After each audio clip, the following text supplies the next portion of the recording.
All right. We're here with Danielle Simone Brand, author of Weed Mom. How are you? I'm great. I'm great. How about you? I'm good. I'm good. I saw this on Instagram and I was like, I have to reach out to this person. I have to figure this out. I'm very curious about this. As someone who partakes in edibles, weed, whole thing, I'm like, okay, where did this come from for you? What was the life before this and then life kind of as you dove into this area? So the funny thing is that I used to really misunderstand and dislike cannabis. And I tell that story in the first chapter of my book Yeah. that actually my husband overused it for a while. And I Mm, want to be honest with people that I'm writing this book for that it's possible to overuse cannabis for sure. yeah. I think that it's easier to cultivate a healthy relationship with it. And I have a lot of tools in my book about how to do that intentionally. We can kind of get into that later. But Yeah. um, but yeah, I watched him basically self-medicate without a lot of awareness around, how to do that well, how to balance THC with CBD, Hmm. etc. There's just a lot to know, right? Yeah.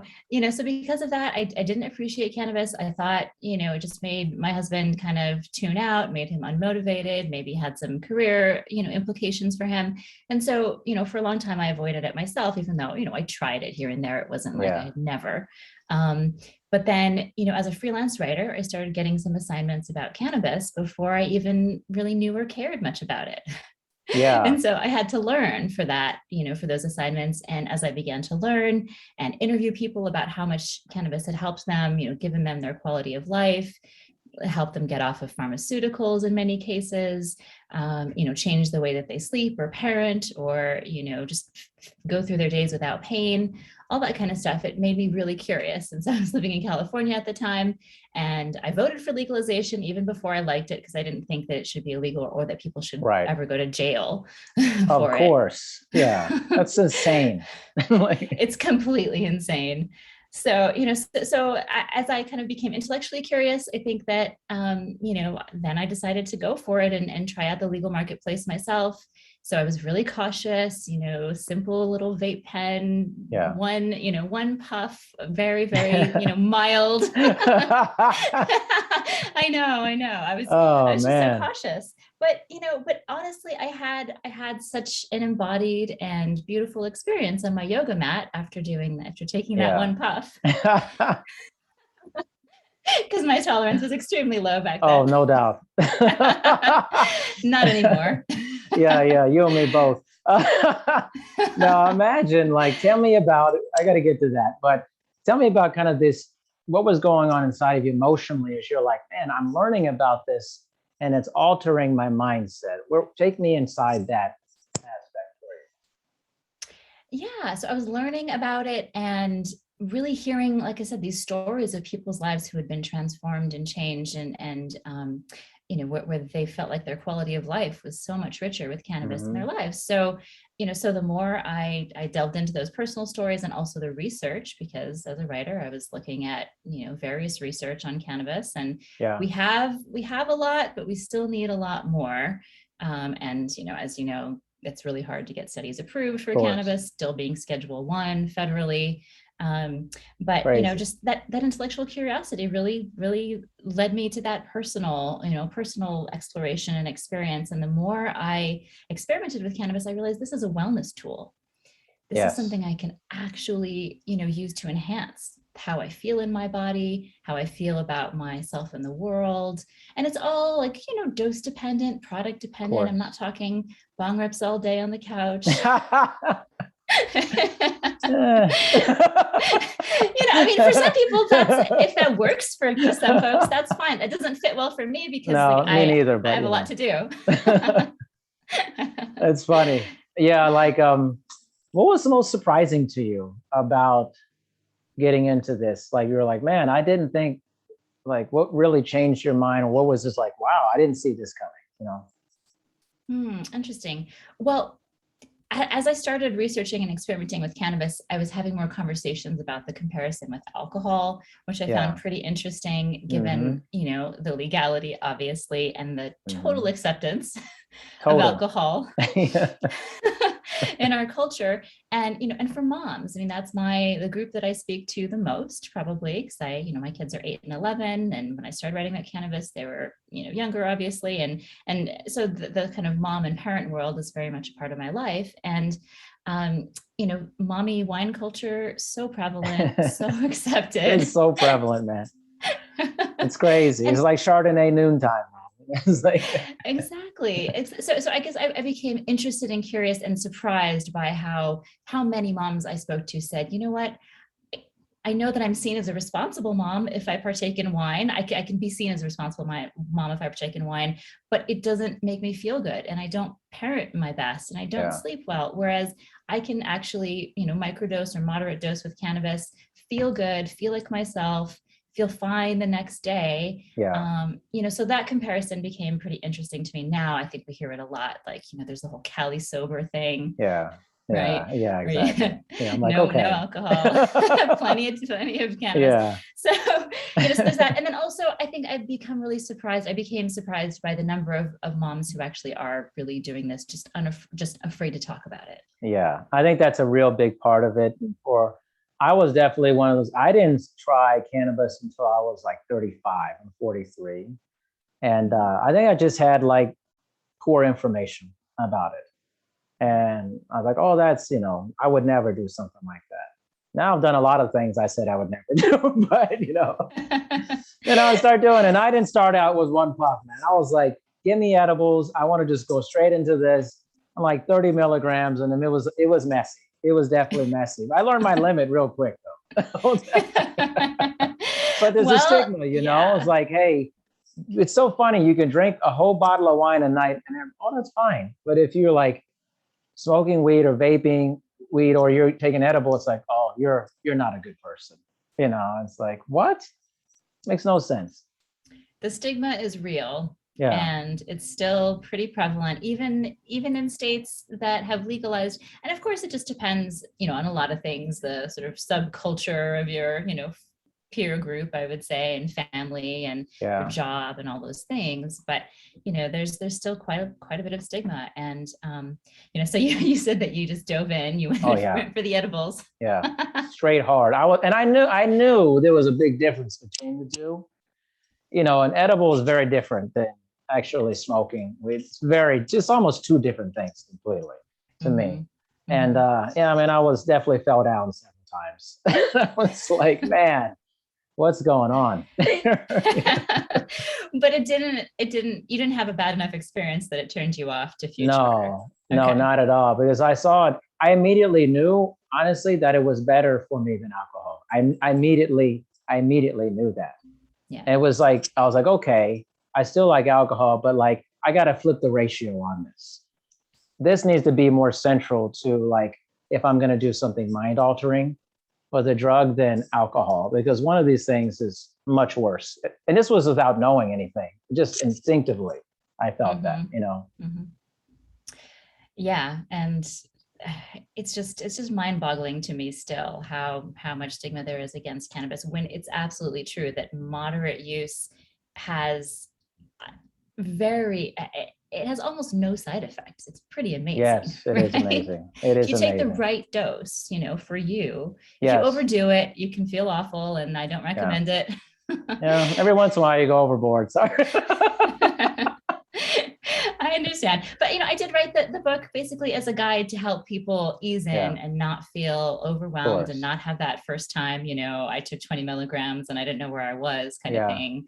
Yeah. A lot of people have that. Like, I've had several people in my life who like won't do cannabis at all because they had a really bad experience. Like they had a cookie, and first of all, they don't know like the time lapse, or like, oh, this isn't working, and then they eat more, or they don't even know what's in the cookie, how many milligrams are in it. And you have to be educated on the dosage and whether it's indica, sativa, there's a whole science behind how you take these things.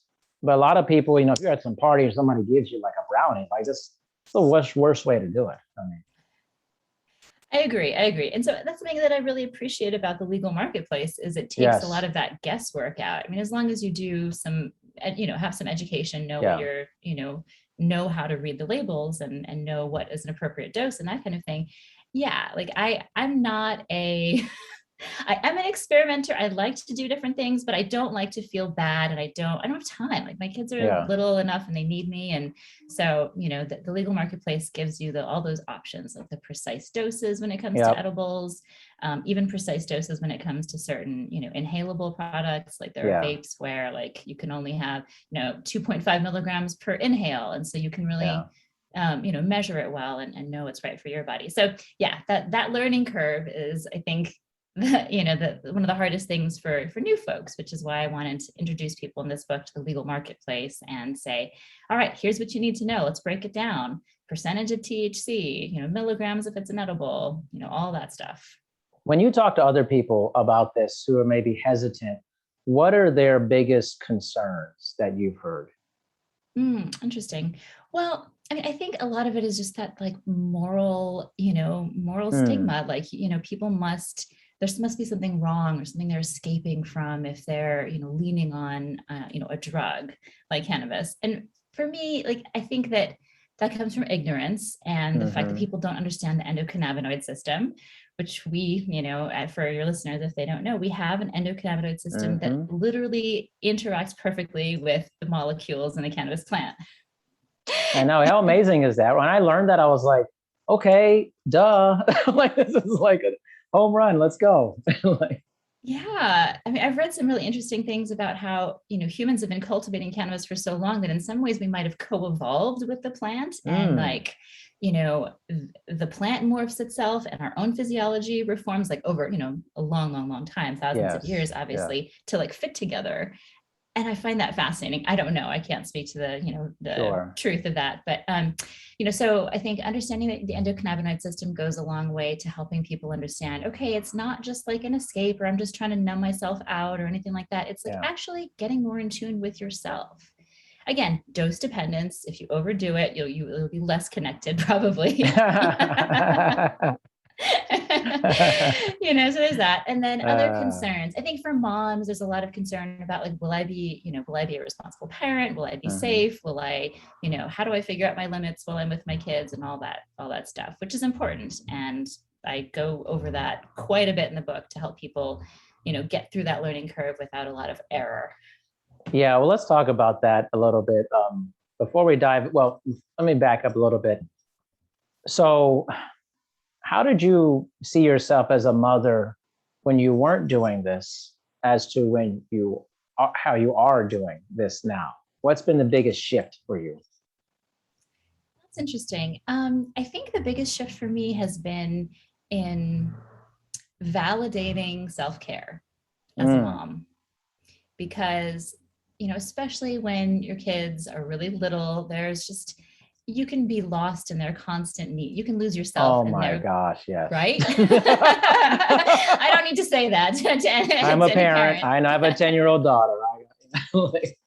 Yeah. And, and so just being able to have a few boundaries with my kids, because I don't smoke in front of them, for instance. Yeah. And when I need a reset, when I need a moment and we're home, we're in a safe environment, I do feel comfortable elevating, is what I usually say, or microdosing or whatever. But, I'll take time away and then come back to them. And, I often combine my cannabis consumption, and inhalation is really my favorite. I like to smoke weed.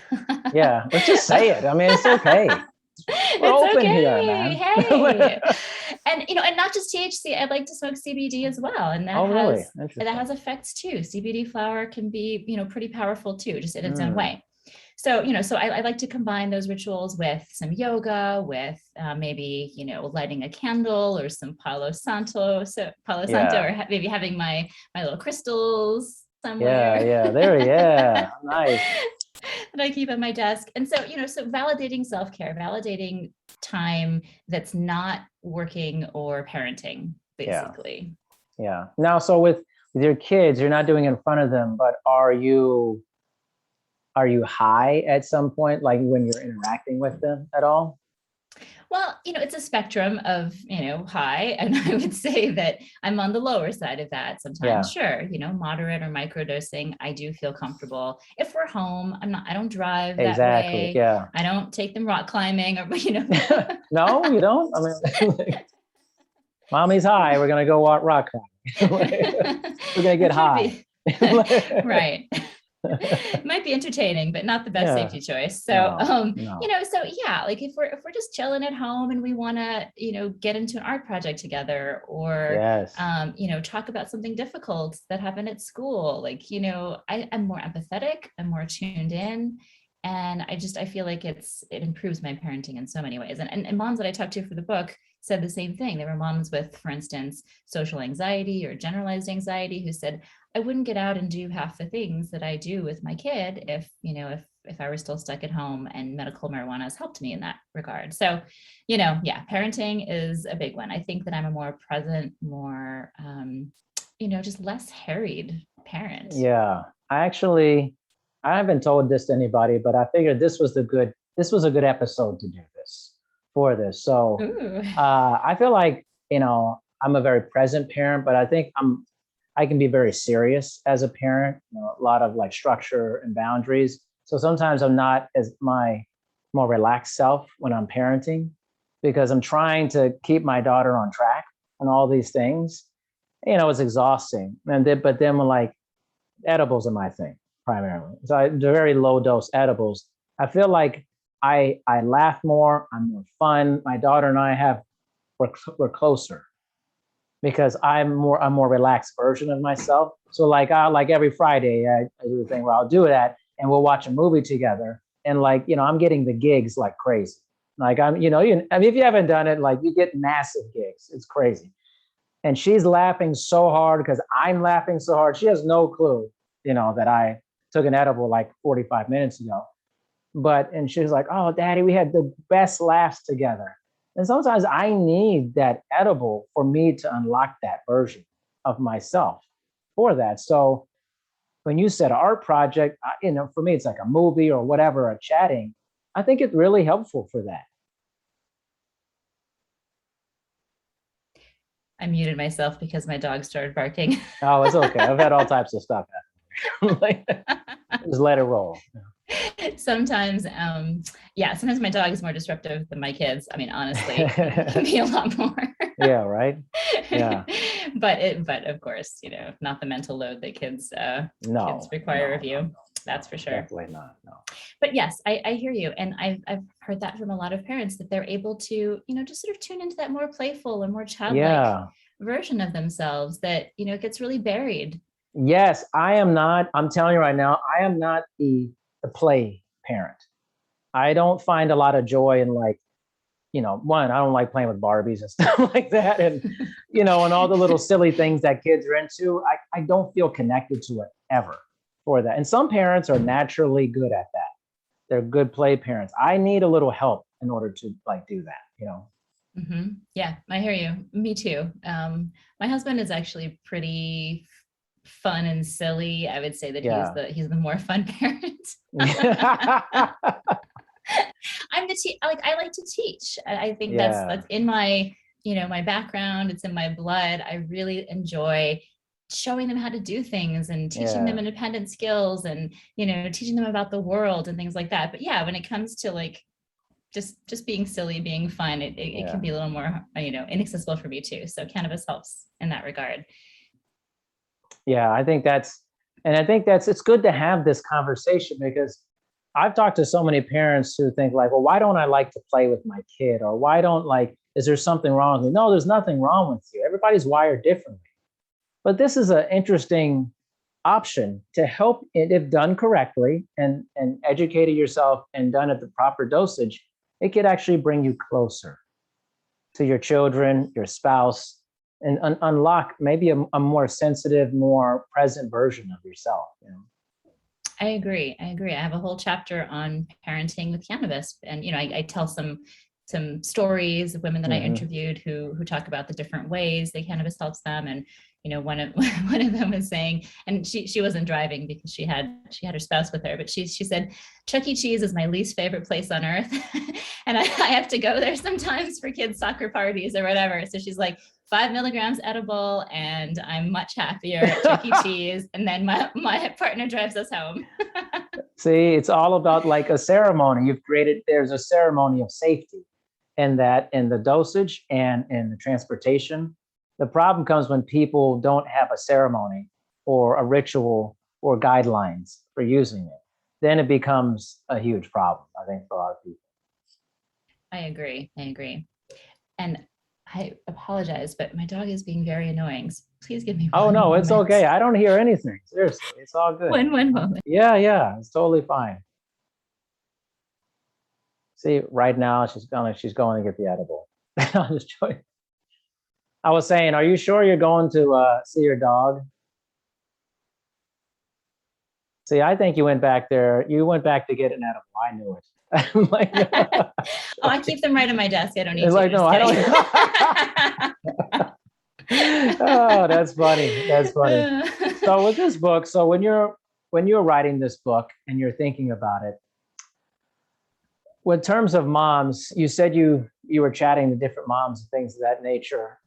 What inspired like the pathway for the book, how you wanted it to be written, Well, it's because I found myself writing a lot about cannabis as a freelancer and a lot about parenting. And mainly those two were separate categories, separate beats, as we say sometimes. But then occasionally I would write like, how to talk to your kids about cannabis, just, light pieces that would blend the two subjects. And so as I kind of developed a reputation for writing about those two things, people came to me. Moms in my community started saying, hey, there's a new dispensary that just opened up. Like, I don't know where to start. What do you suggest? Or how do I deal with my sleep issues? Or what do you think about, anxiety and CBD? So all sorts of questions would come my way.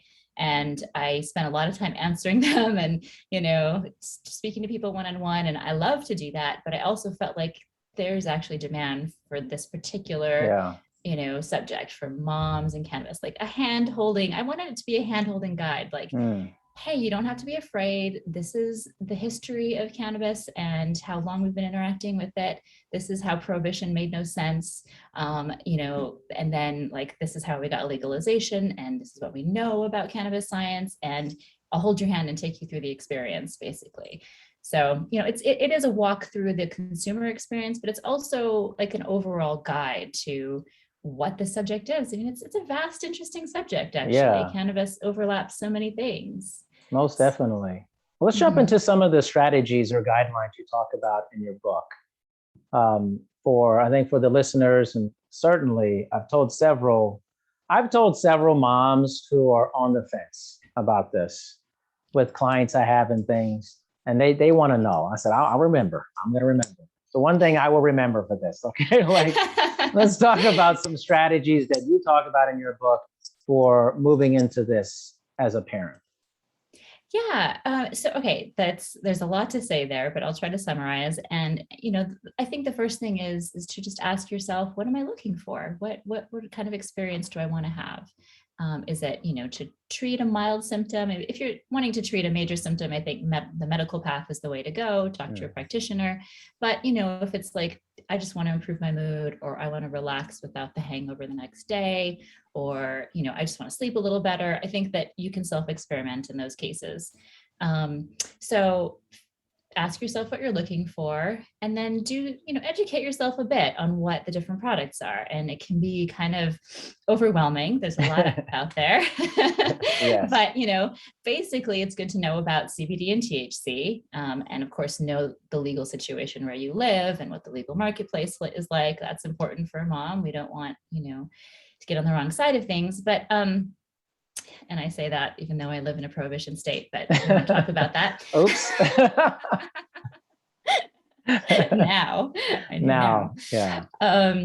So, getting to know a bit about CBD and THC, know that CBD is psychotropic. It's not going to, change your perception or outlook, but it actually can reduce anxiety for some people in the right doses, good quality products, without the high. But if you do want to go into THC, then start low and go slow. That is the most important thing. You didn't do that, but you didn't have a terrible experience. Some people are just like, never again, Yeah.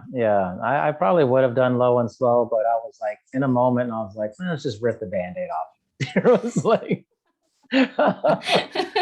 I mean, that's one way to do it. And but yeah, I definitely think start low and go slow, because some people have really strong reactions to THC. That's true. And they can get anxious, and that's no fun. So, THC is a dose dependent kind of thing with anxiety. Like low doses often can alleviate it, whereas high doses can cause it.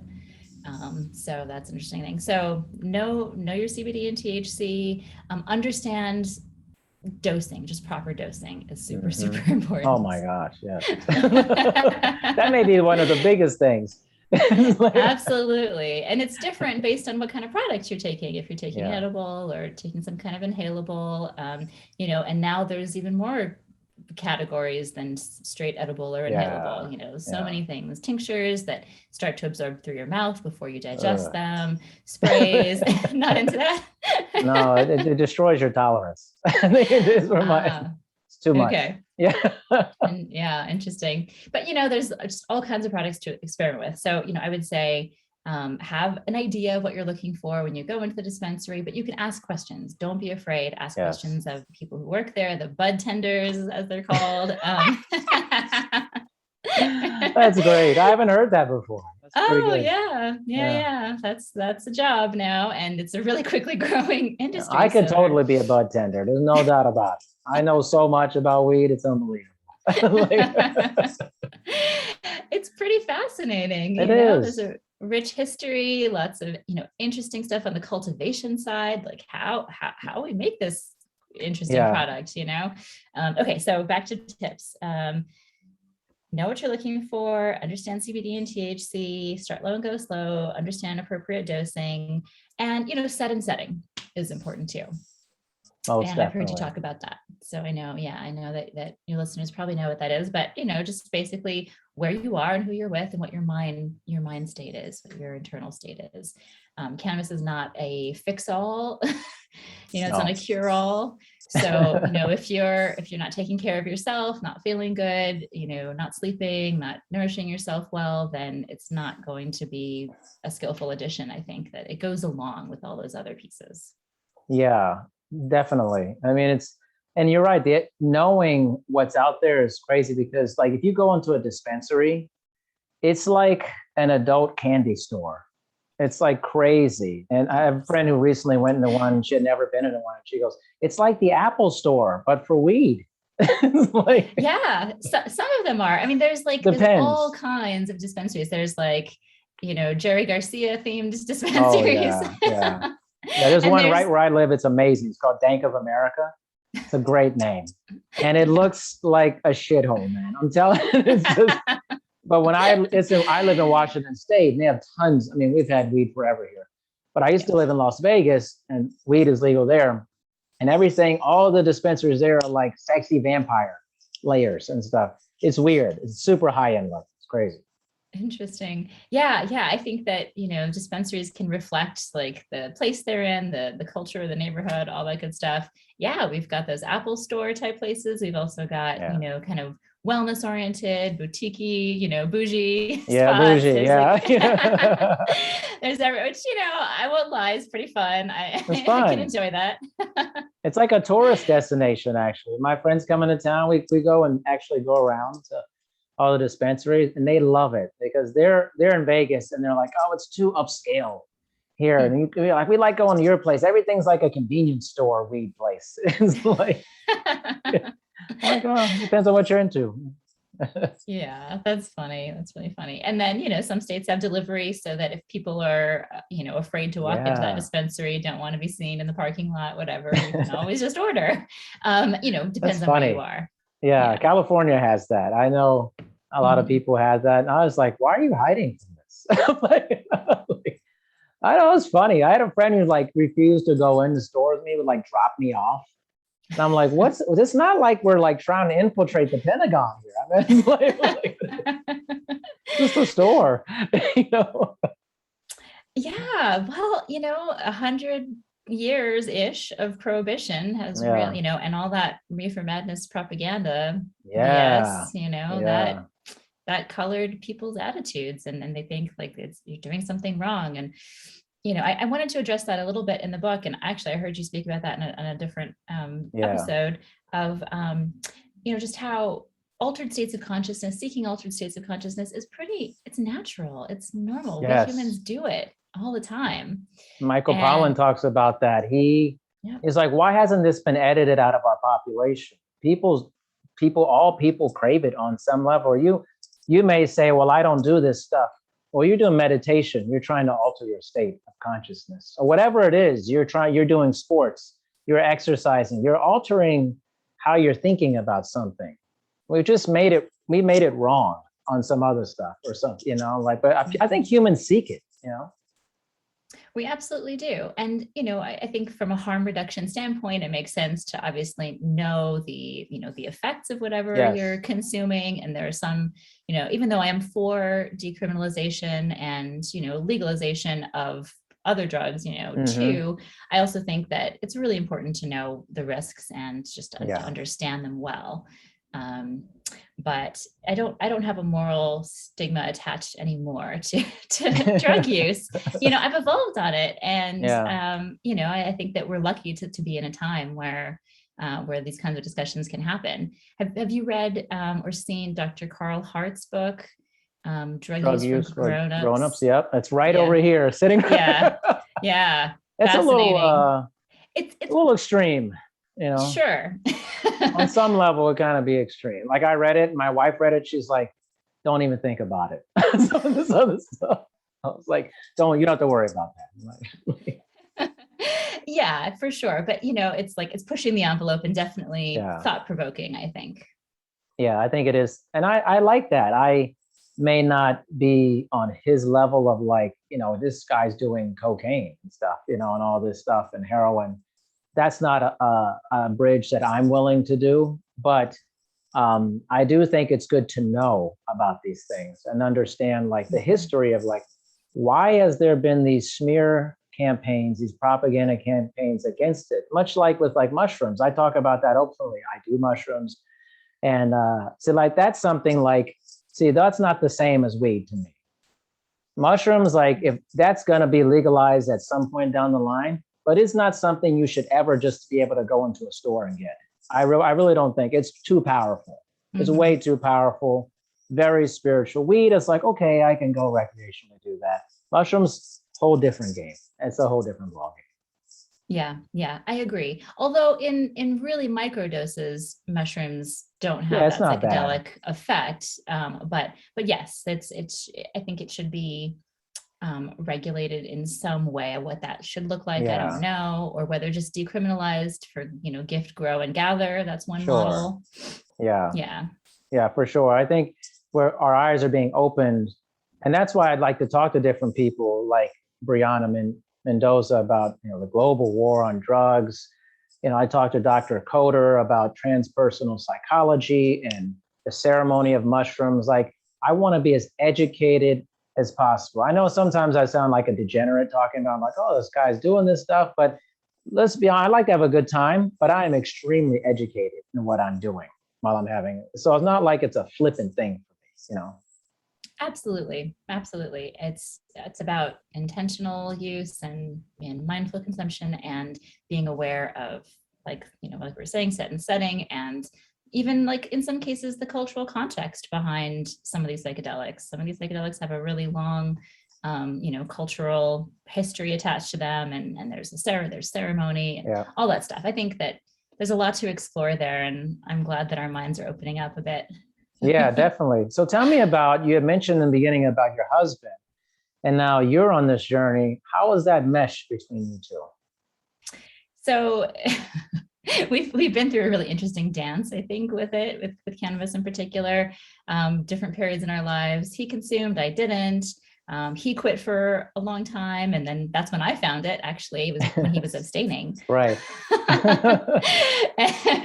And then there was a period of time where we were both partaking, but his brain chemistry doesn't work great with cannabis. I have to admit that, even though I'm an advocate, and I think that overall it's a plant with very few negative side effects for most people. I think that there are some people for whom it just becomes too habitual and changes their perceptions even when they're not high, and that is the case for him. So now I'm the only one who partakes again in our house. Yeah. Wow. So, isn't that funny? yeah, That's a whole funny. big change, right? It is. And, so for that reason, what I've been through in my relationship around cannabis, I wanted to include a chapter in the book about how to approach partners with this and, how to talk about it if the other person is not into it or, can't consume for whatever reason. Because these things come up.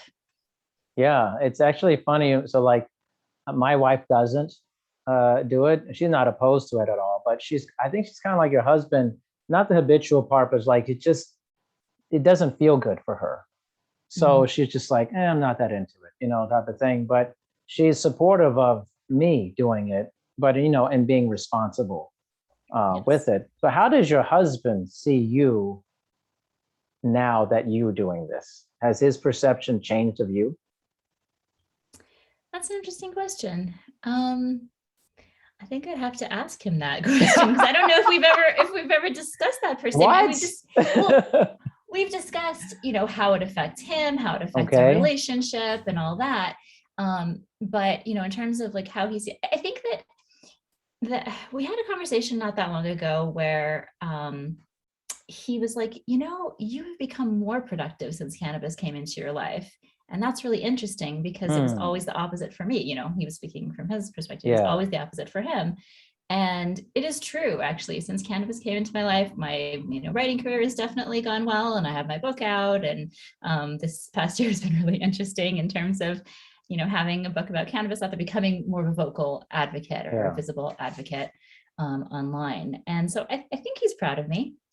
Yeah, I'm sure he is. It's just you have homework now. Now you have to ask him this question. I like those deep questions. You're like, what do you think of me? What type of friend do you think I am? I like that type of stuff because it pushes people to answer questions they often have never thought about or never even conceived that they would answer in their lives. And that there's something about that. Like I have friends coming up and we partake in edibles primarily. When we come up, we enjoy our time together. I think we have more fun with it. We do it responsibly. And then we talk about our feelings about each other more often. Now, the other side of that is someone say, well, why do you need that to talk about your feelings with each other? Okay, I don't know. I mean, what's the big deal? Just like me as a parent, sometimes I need a little assist to be a little bit better in this one area. Why is it you can't always be great in everything just because you wanted to will it to be better. Everybody needs assistance in different ways. So I was just curious, he went from one transition to a different one, and then you went through one and you've become more productive apparently, which is great. Are you high when you write? No, definitely not high. I once in a while will have a microdose, just to kind of fuel some parallel thinking, some creativity, that sort of thing. But actually, I don't write as well with THC in my system because, I should say it's great for ideas for me, for inspiration. And so my ritual right now is often to have my work day. Pick up the kids from school now that they're actually back in school. Right. Only been a couple weeks. And sort of finish out the bulk of my work day and then to partake. And often I'll go on a walk at that point, either with my kids or just with the dog. And that's when I get great ideas. So inspirations just fly through, and not all of them are great. Yeah. Some of them are good, some of them aren't. Yeah. But that's what cannabis helps me with in terms of work. And then when it comes to actually crafting sentences, putting things together, just CBD or nothing for me. Yeah. Have you ever smoked weed before you've worked out before? Yes, I have actually. What was that experience like? I'll tell you mine in a second. I want to hear yours. So it's pretty strain dependent for me when it Okay. comes to smoking, because there are strains that have more of those like uplifting terpenes Sure. in them. Limonene and pinene are my go-tos for like energy and get things done. So yeah, if I have a strain with maybe a little lower THC content than you typically see on the market right now, like 16 to 18% maybe would be my, target Yeah. range for that. And just like, a few puffs. Yes, working out. I love it. Yeah, I think I saw some research out of Colorado about regular exercisers who smoke weed before they work out, and that super positive effects from it. And I was like, this seems like the opposite of what I would want to do before And I found that completely be like, I was shocked at how much synergy there was between smoking weed, ingesting weed, and a hard workout for me. It was almost like it put me immediately into the zone. Or when I was experiencing pain from exercise, I was able to suffer more because it's like I was numb. I was like, whatever, I was like, it's a different state of mind. And I find that actually I cook better when I am on edibles. I think better. Like, it's like all I care about is the thing I'm doing at that moment. The noise any other noise is gone. It's just, so it's very one track minded for me with it. And I told my buddy, and he was like, we're both fitness people. He was like, there's no way that works for working out. I was like, just try it. This guy's a heavy weed user. And he did. He was like, you were so right. It's amazing. Yeah, there's interesting research about how people who consume cannabis regularly do actually exercise more. Yeah, it's crazy, contrary right? to this, lazy stoner stereotypes. That whole stigma that, and now I've talked about this in other episodes, and maybe you discuss this with people. It's just kind of this thing that people put on you that, like, you must not be productive. You're a loser. You're doing this. You just probably just get the munchies all day and hang out and do nothing. I think productive people shouldn't be hiding that they're doing this, because it just, to me, then the only thing people see is what they've been told of what somebody looks like is that does this. Yeah, that's for sure. And it can really affect the way we feel about it and color our own. A lot of people have shame for their use of cannabis because of all that. And I think that,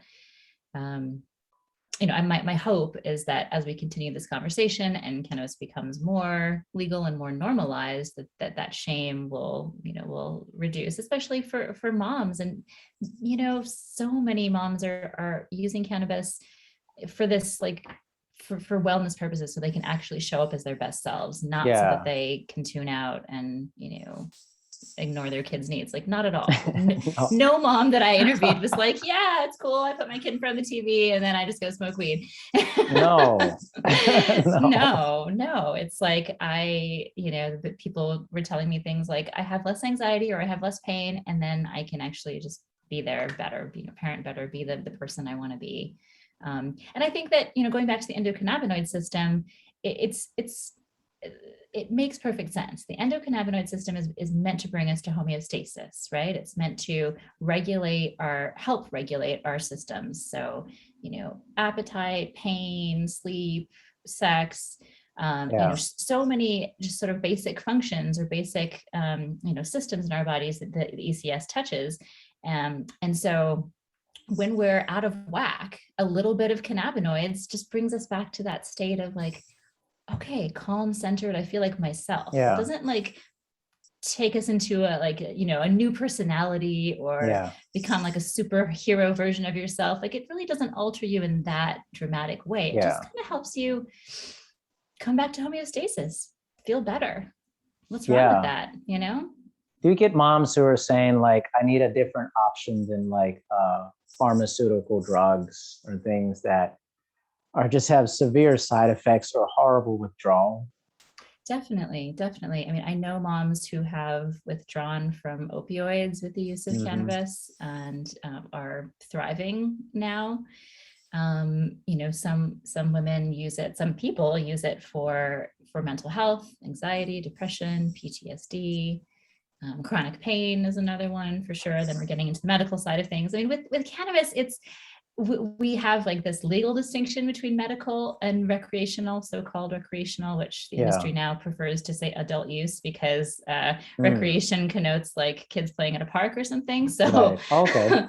yeah, medical and adult use. But then there's like this vast space in between where it's like, okay, we can be using it, I guess for wellness in this middle space. Yeah. And I think I'm glad you're talking about that because I think so much of this has been kind of a medical or like, oh, it's okay if it's medical. But what's wrong with pretty much well people wanting to feel more well or a better version? And I think sometimes there's kickback of like, well, you don't really have a problem that's medical. So this should be left to medical things. So there's nothing wrong with well people putting that out to say, hey, I do this as a well person or a person who doesn't have these diagnoses. And I just want to like have an enhancement of my life. And I don't think we're talking about that enough. We make it more of an injury, medical pain relief thing. But sometimes it's Mhm. just, you just want to be better, you know? Yeah, absolutely. And I do try to convey that in my Instagram that, that there are many, many reasons. And even with one single session with cannabis, I might be consuming for some different reasons or getting some different benefits Yeah. from it. Um, so yeah, we just have to keep talking about it. I think the more everyday people or public figures or just the more people talk about their ability to be a responsible parent and a cannabis lover at the same time, the better Yeah. off we're going to be. I think it's Yeah. funny is like I asked you like, could you move up your appearance? They come on here, and then I was like, oh, this is perfect because I think next week I have Jordan Boucher coming on, and she is a nutritionist, and she goes by like the Dank nutritionist, Oh, and so nice. she does all these seminars about how to control the munchies and stuff when you're smoking, and I was like, oh, this is great. Like, I'm gonna book in these things, we're gonna like, Yeah. but it's great because I'm like, okay, they're talking about it and it's not just like somebody was like, dude, I got the munchies, blah blah blah. And I was like, okay, you may get the munchies. Here's how to deal with the munchies so that you don't like eat everything in your house. Because yes, I've done this. People, it is true. You will be very hungry. I'm not lying. Everything you eat tastes amazing. That sounds really interesting. I'd love to hear her tips on that Me because I too. mean, yeah. I think that the strain conversation is important there too. There are strains that are definitely known as Yeah. appetite stimulating and appetite suppressing. More of them are appetite stimulating, I should say. But I should say there's a cannabinoid, Yeah. THCV. Have you heard of THCV? No, what's that? So like THC and CBD, we have hundreds of other cannabinoids, right? Just THC and CBD are the most common ones and the ones most studied and talked about, whatever. But minor cannabinoids like THCV, it is mildly psychoactive, but it's being researched as like appetite suppression and blood sugar regulation and help for diabetics. So yeah, there are potentials to use other cannabinoids, not just your THC Yeah. and your CBD for these different purposes. But as the regulations loosen and we get more research, we're going to be able to find out more. Like I think that the future of cannabis is really tailored. It's really Yeah. bespoke, Yeah. because it's not just a one size fits all. Here, smoke this flower, and you'll like it. It's Yeah. you might, I mean, but you got to try stuff though, man. Like, me, I for can't do sure. water bongs. I do the water bong. It's so harsh, man. It's just too much for me. Like, Really? I Okay. abstain from the water bong hard. It's just like, it destroys me. Like, just the feeling is not good. But I wouldn't know that if I didn't try it, Yeah. So, Yeah. like, I like to, like, moves through a lot of options, and then I center on what works for me. There's the design, there's the kind of the prescription, almost, if you will, you know? Yeah. And I just think that we're gonna learn more about all the different cannabinoids. We are learning more, but we're gonna continue to do that. And then the terpenes and even like flavonoids in cannabis, because it's a plant, you know, these might have some effects. So yeah, I'm excited for the future. I really am. Yeah, I think there's a lot of opportunity. And like you said, is the more we talk about it, the more we get it out there. And to me, honestly, the more well people talk about it and say, hey, yeah, I do this. I'm a successful mom. I'm a successful, dad, or whatever I do in my life, and I'm thriving.